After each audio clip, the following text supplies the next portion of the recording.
नागरिक ग्रीवेंसेस लेकर कहां जाएंगे? जिसकी भूमि हड़प कर ली गई वो कहां जाएगा? ऐसा नहीं चलेगा। आपकी वोट बैंक के लिए आपने किया था, हम खारिज कर रहे हैं। मैं ये वक्फ तरमीमी बिल की मुखालिफत में खड़ा हुआ हूं।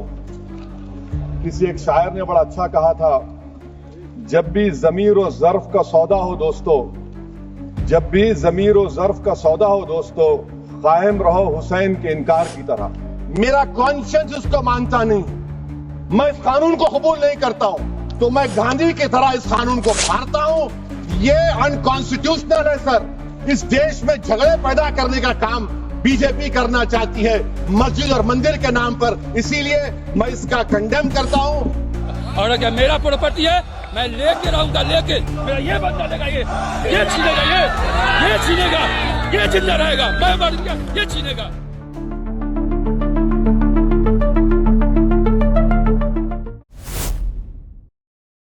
अप्रैल 2025 की शुरुआत में संसद के दोनों सदनों में वक्फ अमेंडमेंट बिल मेजॉरिटी से पास हो गया। ये बिल जो अब एक्ट बन चुका है, वक्फ संपत्तियों के मैनेजमेंट और कंट्रोल को लेकर बड़े बड़े बदलाव लाने का दावा करता है। पर सबसे पहले ये जानना जरूरी है कि ये वक्फ होता क्या है। जमीन वक्फ के नाम पे कब्जा किया जा, किसने कब्जा की? अरे प्रॉपर्टी मेरी है तो कैसे कब्जा हो सकता है?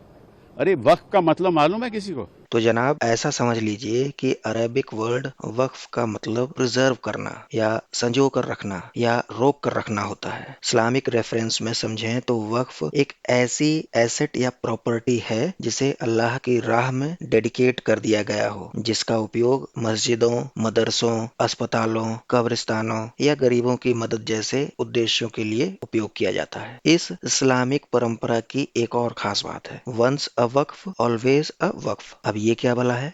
इसका आसान सा मतलब है कि किसी वक्फ की हुई प्रॉपर्टी को ना तो बेचा जा सकता है, ना विरासत में दिया जा सकता है और ना ही उसका यूसेज बदला जा सकता है, सिवाय उस केस के जब कोर्ट या वक्फ बोर्ड इसकी इजाजत दे दे। इसलिए ये जबरन कब्जा करने वाली जो बातें हैं मुझे तो बकवास लगती हैं। कब्जा तो फिर वक्फ होगा नहीं ना। मैंने किसी की प्रॉपर्टी का कब्जा कर लिया तो आप जाकर उसको निकाल दीजिए।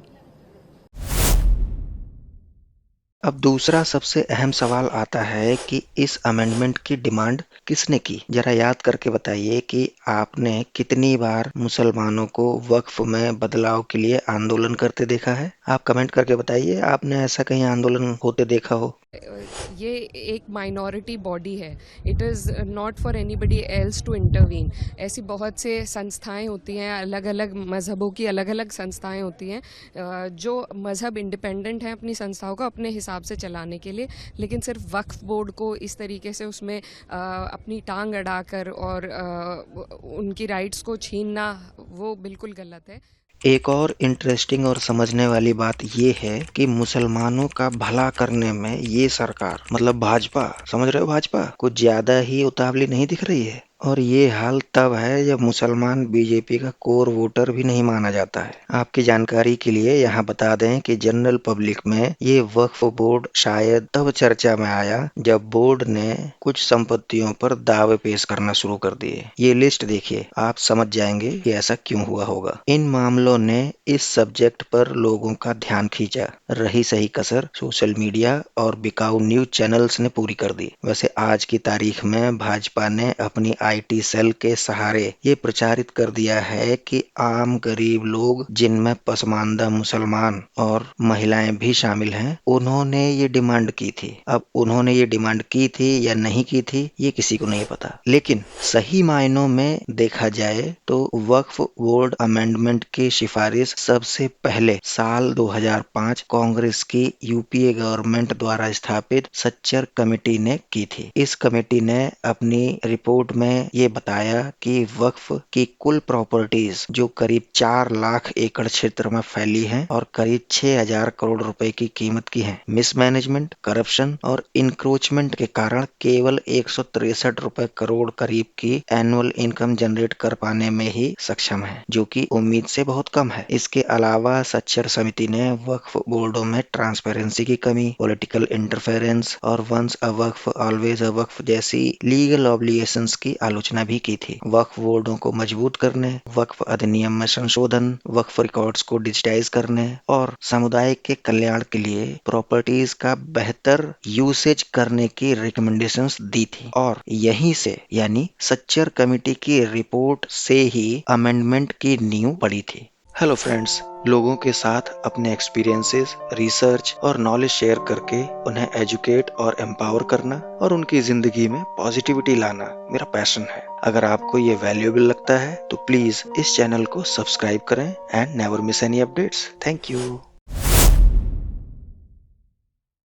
इंडिया में वक्फ का कॉन्सेप्ट 12वीं सदी में अस्तित्व में आया होगा, जिसमें पहला रिकॉर्डेड वक्फ मोहम्मद गौरी द्वारा स्थापित किया गया था। इसके बहुत बाद औपचारिक रूप से ब्रिटिश शासन के दौरान वक्फ बोर्डों के लिए कानूनी ढांचे को पेश किया गया था, जिसमें 1923 का मुसलमान वक्फ अधिनियम एक महत्वपूर्ण प्रारंभिक कानून था। इस अधिनियम का उद्देश्य वक्फ संपत्तियों के प्रशासन को नियंत्रित करना और सलाह देना था। वैसे इंडिया के अलावा ये वक्फ सिस्टम पाकिस्तान, यूएई, सऊदी अरब, टर्की और इंडोनेशिया जैसे देशों में भी मौजूद है। तो ऐसा नहीं है कि केवल भारत में ही ये सब है। 1947 में आजादी के बाद वक्फ अधिनियम 1954 को पेश किया गया ताकि वक्फ संपत्तियों को रेगुलेट और सेंट्रलाइज किया जा सके, और इसी अधिनियम के साथ वक्फ बोर्डों की स्थापना भी की गई। इसके अगले ही साल 1995 में नया वक्फ अधिनियम भी आया। फिर करीब 18 साल बाद 2013 के वक्फ अमेंडमेंट ने वक्फ बोर्डों के अधिकारों को थोड़ा और बढ़ाया, लेकिन इसकी आलोचना भी हुई कि ये कानूनी विवादों को बढ़ावा देता है। तो ये था इसका इतिहास।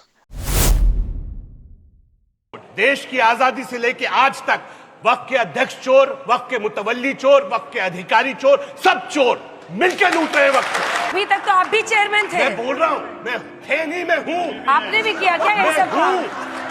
हालिया अमेंडमेंट होने से पहले तक वक्फ अधिनियम 1995 के तहत बोर्ड का प्रबंधन मुख्य रूप से मुसलमानों द्वारा किया जाता था, जो कि आमतौर पर कोई मुस्लिम सांसद, विधायक या कोई इस्लामिक कानून का जानकार होता था। दान करने के अलावा संपत्ति को वक्फ बाय यूजर के आधार पर भी मान्यता दी जाती थी। वक्फ बाय यूजर मतलब जैसे किसी जमीन पर कई सालों से लगातार नमाज पढ़ी जाती रही हो तो उसे भी वक्फ की जमीन मान लिया जाता था, भले ही उसके डॉक्यूमेंट हो या ना हो। ऐसा नहीं है कि पुराने सिस्टम में कोई समस्या नहीं थी, समस्याएं तो थी। समस्या थी भ्रष्टाचार, अतिक्रमण, प्रॉपर्टीज का पुअर मैनेजमेंट, जिनका जिक्र सच्चर कमेटी ने अपनी रिपोर्ट में भी किया था। इसी साल अप्रैल 2025 में मुसलमानों का हितैषी बनते हुए मौजूदा वक्फ एक्ट में कुछ अहम बदलाव किए गए हैं। अब वक्फ बोर्ड में कम से कम 2 गैर मुस्लिम सदस्य और 2 मुस्लिम महिलाएं कंपलसरी होंगी। बोर्ड के सीईओ की पोस्ट के लिए भी गैर मुस्लिमों को नियुक्त किया जा सकता है। वक्फ बाय यूजर का कंसेप्ट खत्म हो गया है। अब सिर्फ वही संपत्ति वक्फ मानी जाएगी जिसे औपचारिक रूप से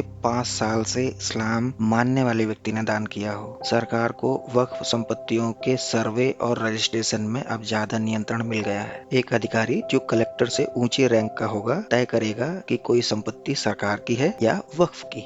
वक्फ ट्राइब्यूनल्स को मजबूत किया गया है और अब हाई कोर्ट में अपील का विकल्प भी दे दिया गया है। वक्फ बोर्ड को अपनी आय का 5% योगदान देना होगा, जो कि पहले 7% था। सत्ता पक्ष द्वारा दावा किया जा रहा है कि ये बदलाव ट्रांसपेरेंसी, एफिशिएंसी और बेटर मैनेजमेंट लाएंगे, लेकिन विपक्ष का मानना है कि ये बदलाव मुसलमानों के अधिकार पर टांका डालने के लिए है। फैक्ट ऑफ द मैटर ये है कि इस बदलाव में ज्यादातर पॉइंट्स सच्चर कमेटी की रिकमेंडेशंस पर ही बेस्ड हैं, जिनको कांग्रेस लेड यूपीए गवर्नमेंट ने अपॉइंट किया था। इसलिए अगर कांग्रेस गवर्नमेंट भी पावर में होती तो शायद वो भी यही रिकमेंडेशंस इम्प्लीमेंट कर रहे होते। हालांकि विरोध होने पर कांग्रेस शायद थोड़ा नरमी बरत सकती थी, पर बीजेपी का माइंडसेट तो पता ही है सभी को। हाँ, अगर आपको सच्चर कमेटी की पूरी रिपोर्ट पढ़ना है तो डिस्क्रिप्शन में मैंने उसका पीडीएफ लिंक प्रोवाइड करा दिया है। ये बिल का मकसद सिर्फ मुसलमानों को जलील और रुस्वा करना है, मुसलमानों को दूसरे दर्जे का शहरी बनाने का इनका मकसद है। जब आर्टिकल 26 से मेरा सोर्स है तो आप सेंट्रल वक्फ काउंसिल में 22 में से 10-11 आप नॉन मुस्लिम को बना सकते हैं। रिलीजन न्यूट्रल आपने कह दिया, और आप बनाएंगे। क्यों बनाएंगे आप? स्टेट वक्फ बोर्ड में 7 नॉन मुस्लिम होंगे और 4 मुसलमान। क्यों होंगे? क्योंकि आप लॉ में 95 में डायरेक्ट मैनेजमेंट में ले सकते हैं 5 साल के लिए। आप वक्फ यूजर को आप कलेक्ट डिस्ट्रिक्ट ऑफिसर बोलेगा ये वक्फ की प्रॉपर्टी नहीं है, तो वो वक्फ बोर्ड खामोश बैठ जाएगा, कुछ एक्शन ही नहीं लगा क्योंकि वो आपके प्यादे हैं। कौम के तौर पर मुसलमानों को कुछ नुकसान होते दिख रहे हैं, जैसे कि वक्फ बोर्डों में गैर मुस्लिमों की नियुक्ति से उनकी धार्मिक मामलों में दखलंदाजी बढ़ने का सवाल उठ रहा है। कई मुसलमान इसे अपनी धार्मिक संस्थाओं पर इंक्रोचमेंट एंड इंटरफेरेंस मान सकते हैं। वक्फ बाय यूजर खत्म होने से कई ऐतिहासिक मस्जिदें, कब्रिस्तान और धार्मिक स्थल जिसके औपचारिक दस्तावेज नहीं है, वो शायद अब वक्फ संपत्ति भी नहीं रह जाएंगे। इससे समुदाय को नुकसान हो सकता है। सरकार के बढ़ते नियंत्रण से ये डर है कि वक्फ संपत्तियों पर राजनीतिक दबाव बढ़ेगा और ये संपत्तियां मुसलमानों के हितों की बजाय सरकार के हितों में इस्तेमाल होना शुरू हो सकती हैं। हालांकि आम मुसलमान को सीधे तौर पर कोई नुकसान नहीं दिख रहा है, क्योंकि हालिया बदलाव मुख्य रूप से एडमिनिस्ट्रेटिव है, न कि सोशल वेलफेयर से रिलेटेड। गरीब तबके को तो ना अमेंडमेंट होने से पहले कोई पूछता था, ना अब अमेंडमेंट होने के बाद कोई उनको पूछने वाला है। बावजूद इसके अगर आम हिंदू इस अमेंडमेंट से खुश हो रहा है तो उसको इसमें कोई खास फायदा नहीं होने वाला है। भले ही सरकार और कुछ हिंदू संगठनों का दावा है कि ये बदलाव वक्फ बोर्डों के अतिक्रमण और गलत दावों को रोकने में मदद करेगा, जैसे कि कुछ गांवों या सरकारी संपत्तियों पर वक्फ द्वारा दावा किया गया है, लेकिन आम हिंदू की रोजमर्रा की जिंदगी पर इसका कोई सीधा असर नहीं पड़ता है। वक्फ प्रॉपर्टीज मेनली मुस्लिम समुदाय से रिलेटेड है, इसलिए हिंदुओं को ना तो इससे कोई आर्थिक लाभ होगा और ना ही कोई सामाजिक लाभ। अगर कोई इस गलत फहमी में है कि ये वक्फ प्रॉपर्टीज को कमजोर करेगा और उनके धर्मनिरपेक्ष एजेंडा को मजबूत करेगा, तो ये भी एक भ्रम है। वक्फ प्रॉपर्टीज पहले से ही कानूनी संरक्षण में है और इस संशोधन से उनका मूल स्वरूप नहीं बदलेगा। हम मुल्क के चप्पे चप्पे के अंदर जिस तरह से दिल्ली का धरना हुआ, पटना का धरना हुआ और कल विजयवाड़ा के अंदर तारीखी धरना होगा, ये सिर्फ एक ट्रेलर है। का मसला है, ये इस्लाम का मसला है, ये दीन का मसला है। बीजेपी तमाशा चल रहा है यहाँ पर, बीजेपी के साथ दे रहे हैं आप। असल आम आदमी चाहे वो हिंदू हो या मुसलमान इस लड़ाई में कहीं है ही नहीं। इससे ना तो उनको रोजगार मिलेगा, ना शिक्षा और ना स्वास्थ्य सुविधाएं। वक्फ संपत्तियां भी जस की तस रहेंगी, बस उनका कंट्रोल अब थोड़ा और सेंट्रलाइज्ड हो जाएगा। लेकिन जिन कारणों के चलते वक्फ एक्ट में बदलाव किया गया वो तो अभी भी वैसे के वैसे ही हैं। क्या किसी गैर मुस्लिम को बोर्ड में शामिल करने से भ्रष्टाचार रुक जाएगा? क्या 2 महिलाओं के आने से मैनेजमेंट एफिशिएंट हो जाएगा? क्या ये सब करने से इंक्रोचमेंट होना अपने आप बंद हो जाएगा? एक अधिकारी जो ये तय करेगा कि प्रॉपर्टी वक्फ की है या सरकार की, उसकी ईमानदारी की जांच कौन करेगा? क्या उसको इतनी स्वतंत्रता देकर भ्रष्टाचार और डिक्टेटरशिप को बढ़ावा नहीं दिया जा रहा है? देश में इस वक्त क्या इससे बेहतर और जरूरी मुद्दा कोई और बचा ही नहीं है? इतना डेवलपमेंट हो गया इस मुल्क में। कमेंट सेक्शन में आजकल के इससे ज्यादा जरूरी मुद्दे कौन से हैं वो आप लोग जरूर बताएं। Thank you. आपको ये वीडियो पसंद आई तो अभी लाइक करें, कमेंट में फीडबैक दें और दोस्तों के साथ शेयर करें। आपका ये सपोर्ट मुझे रियली मोटिवेट करता है। Thank you so much.